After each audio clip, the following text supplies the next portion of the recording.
Bonjour à tous. It was actually said that we would actually speak in French, so just please, take your headsets. Bonjour. Bonjour. Monsieur Le Drian. Première question va être d'ordre assez géopolitique, très général, mais c'est une introduction et ça va aussi faire écho avec beaucoup des préoccupations qui ont été énoncées ce matin. Parce que dans un monde très compétitif, qui est marqué par des tensions géopolitiques croissantes, on considère souvent la culture comme un élément de soft power. Et cette notion de soft power, en fait, faut-il la repenser aujourd'hui? Et comment est-ce qu'on peut la repenser? Merci de cette question. Je suis ravi d'être ici à l'invitation de Son Altesse le Prince Bader pour ce grand événement très innovant sur la place de la culture.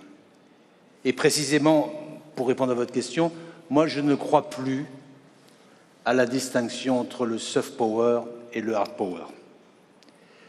Je ne crois plus dans cette idée que le soft power, c'est d'une certaine manière la cerise sur le gâteau, ce qui vient après pour faire bien, un peu un élément décoratif. Ça, c'était avant.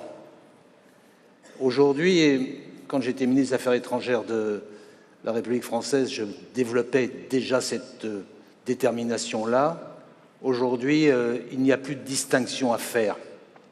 Et la dimension culturelle, à la fois dans le patrimoine et dans la créativité, fait partie de la souveraineté. Et la dimension culturelle, c'est un élément de la puissance. C'est un élément de la puissance qui est un élément de la puissance en devenir. Et si je renonce complètement à cette distinction, c'est aussi parce que quand on regarde la géopolitique culturelle du monde aujourd'hui, je suis frappé par trois forces qui apparaissent distinctes, contradictoires et qui doivent d'une manière ou d'une autre se réunifier.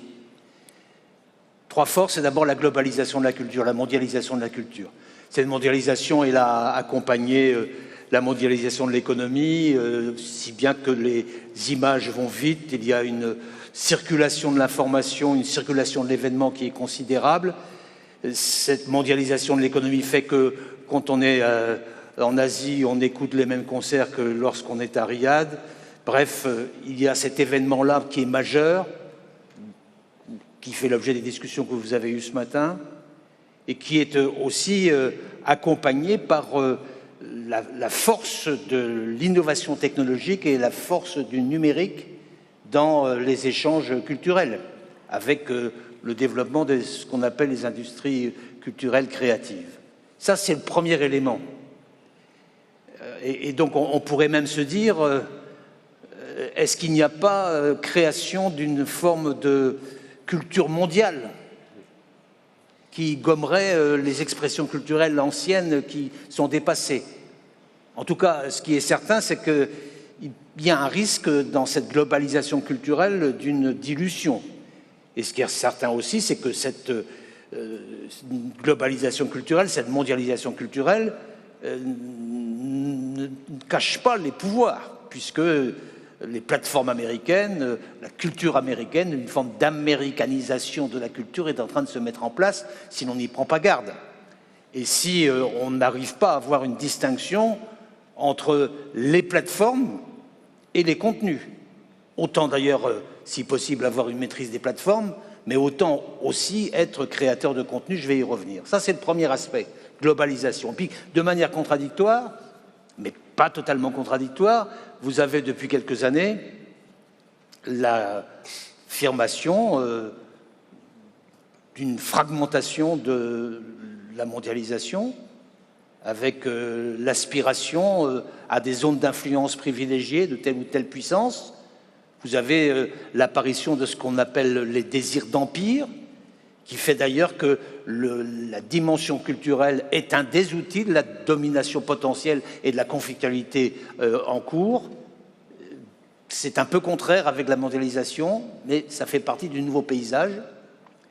Et puis, vous avez enfin le souci et la volonté d'enracinement, d'affirmation des souverainetés, et d'affirmation des souverainetés en particulier par l'histoire, l'humus culturel, la créativité, la force que représente l'éducation, l'autonomie, l'identification, l'affirmation identitaire qui s'est développée à un moment donné où, dans le cadre d'une mondialisation galopante, certains de nos concitoyens du monde voulaient dire ben, « moi je suis de quelque part ». Et j'affirme être de quelque part dans ce monde où la culture se dilue. Et vous avez aujourd'hui ces trois éléments qui sont parfois contradictoires. Vous avez cette dialectique-là, si je peux utiliser ce terme, pour trois acteurs, trois concepts différents. Et mon sentiment, puisque nous sommes ici à Riyad, c'est que le Royaume d'Arabie Saoudite est au croisement de ces trois mouvements et essaye, je trouve avec un certain succès, d'épouser ces trois mouvements et d'en faire une force. Aux trois mouvements, parce que l'Arabie Saoudite est au cœur de la mondialisation, avec ses capacités économiques et sa volonté d'être acteur, mais est aussi dans la volonté d'être une sphère d'influence et de ne pas se laisser envahir par d'autres mouvements d'influence qui viendraient d'ailleurs, parce que les désirs d'empire, ils existent partout, même à proximité de l'Arabie Saoudite. Je n'identifie personne pour l'instant, mais chacun voit bien à qui je pense. Et puis en même temps, cette formidable volonté à la fois de retrouver le patrimoine et d'inventer une culture, une créativité flamboyante et foisonnante, comme on a pu le constater dans les propos de ce matin. C'est tout ça le rendez-vous d'aujourd'hui.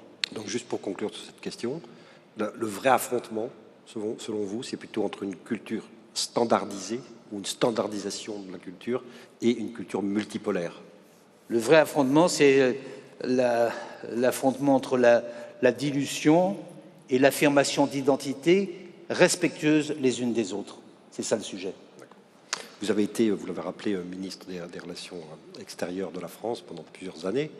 Aujourd'hui, vous êtes le président d'Afaloula, qui est l'association qui est chargée du développement de la région d'Aloula. Et d'une certaine manière, on n'est pas dans la diplomatie du tout. On est dans la coopération culturelle, on est dans l'ingénierie culturelle même en Arabie Saoudite. Votre mission à Aloula, en fait, est-ce que pour vous c'est un modèle de coopération internationale, justement? Est-ce que ça rejoint ce dont vous parliez à l'instant? Oui, parce que la diplomatie culturelle de mon pays, la France, a beaucoup bougé et a intégré le concept que j'évoquais tout à l'heure, selon lequel il n'y a pas de distinction et de rupture entre le soft power et le hard power. Tout ça contribue à la souveraineté des États et à la puissance des États.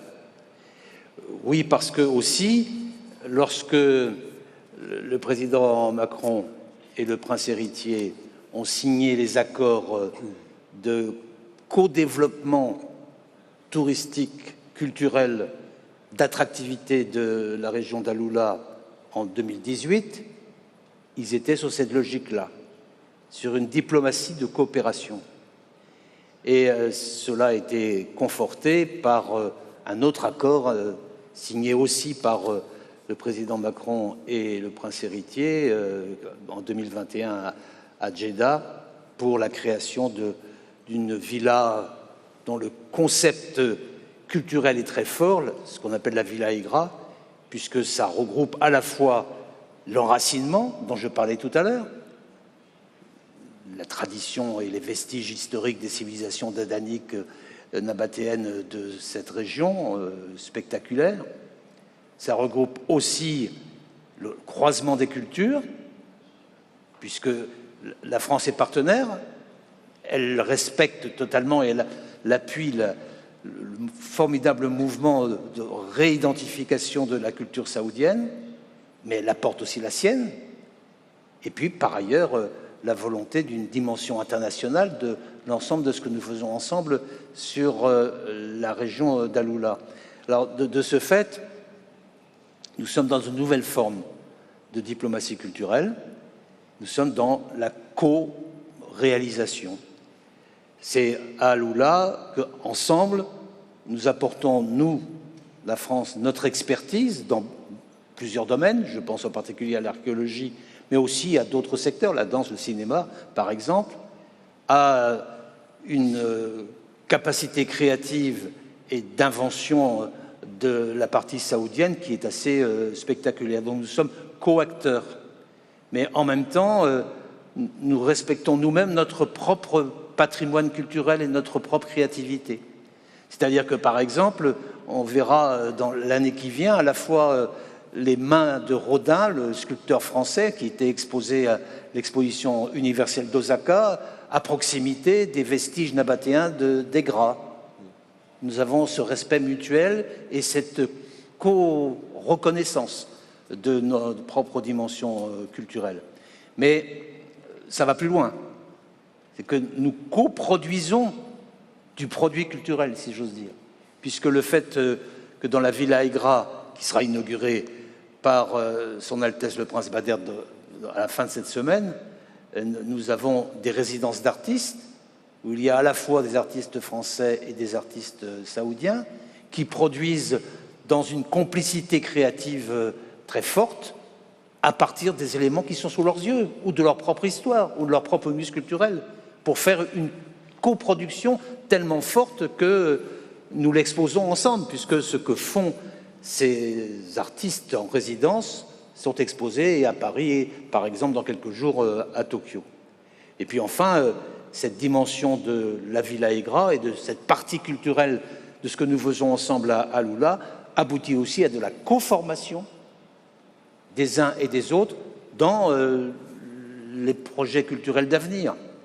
Je pense qu'à un moment donné, il faudra se demander si nous n'avons pas, et là j'élargis largement, les Saoudiens et les Français, mais au-delà le Moyen-Orient et les Européens, à imaginer des modèles culturels du futur pour que dans la guerre des empires qui est en train de se dessiner dans le monde, nous puissions, nous, jouer nos propres cartes de souveraineté et nos propres productions culturelles pour ne pas être soumis à la domination extérieure et par les plateformes et par les contenus. C'est un gros pari, mais je pense qu'on peut éventuellement le lever.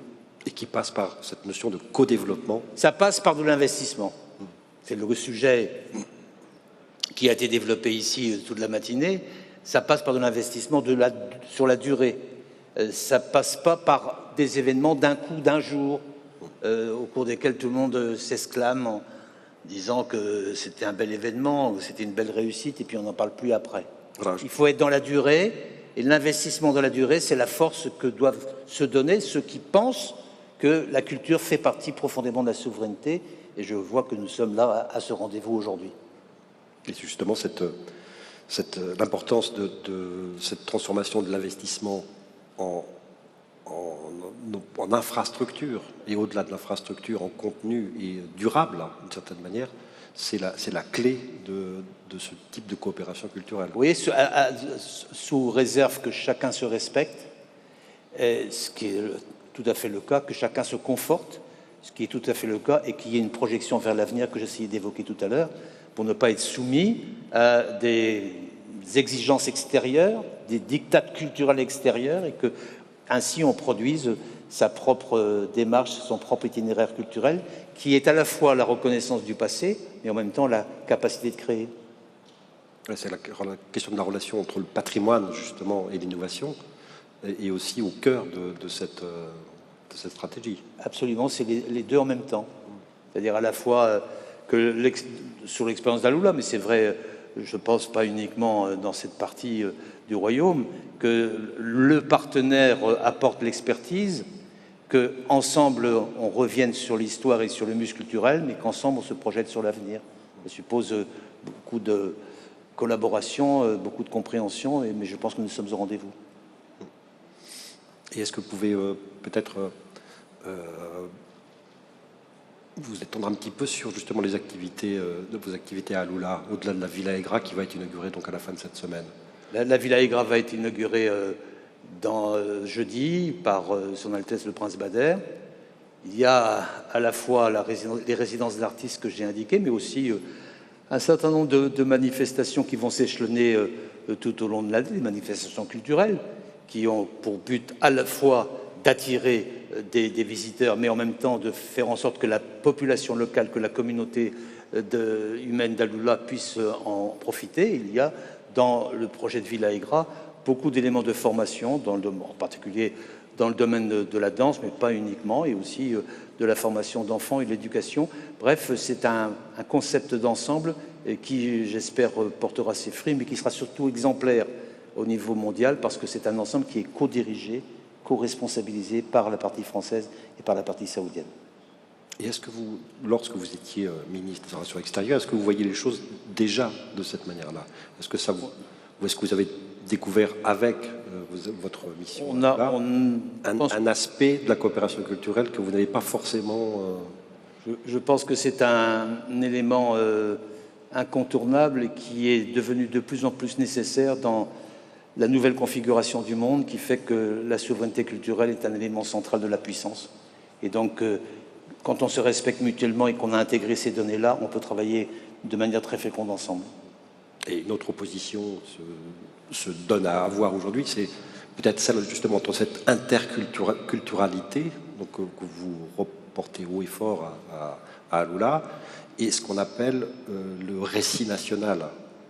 Oui, est-ce qu'il y a une opposition aujourd'hui entre ces deux-là, ou est-ce que c'est plus complexe?